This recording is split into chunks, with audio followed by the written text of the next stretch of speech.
sana megah berdiri, seorang hamba tetap bersujud.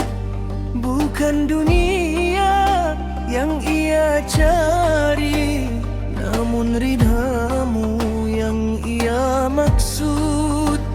Bukan tahta yang ia banggakan, bukan harta yang diagungkan, namun amanah dari Tuhan sebagai jalan ketatan.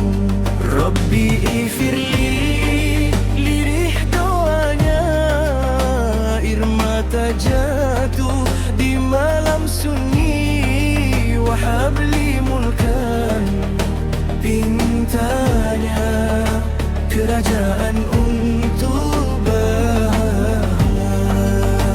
Bukan demi pujian manusia, bukan demi megahnya dunia, namun agar tegak syariatnya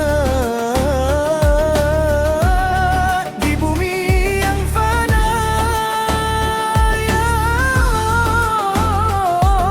Ya Wahhab, jadikan kami hamba bersyukur. Jika Engkau beri kelapangan, jangan biarkan hati kufur.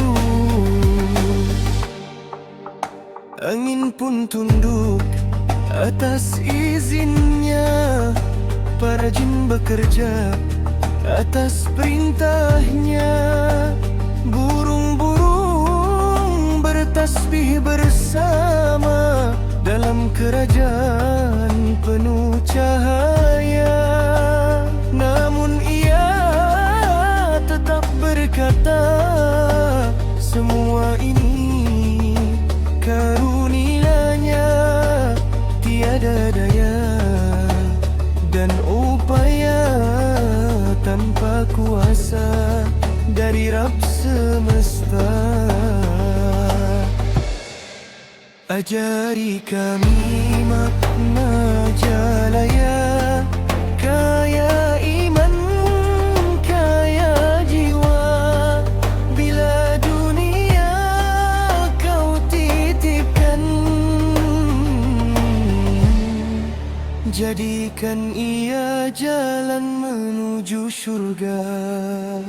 Rabb akhirli wa habli mulkan la yanbaghi li ahadin min ba'di, innaka antal wahhab.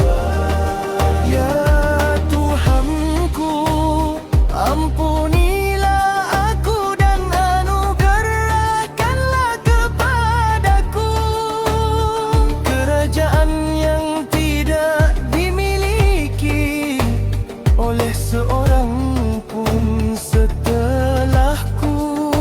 Sesungguhnya Engkaulah Maha Pemberi.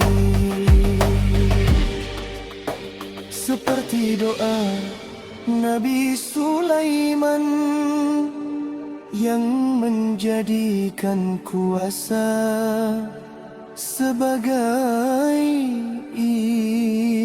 ibadah.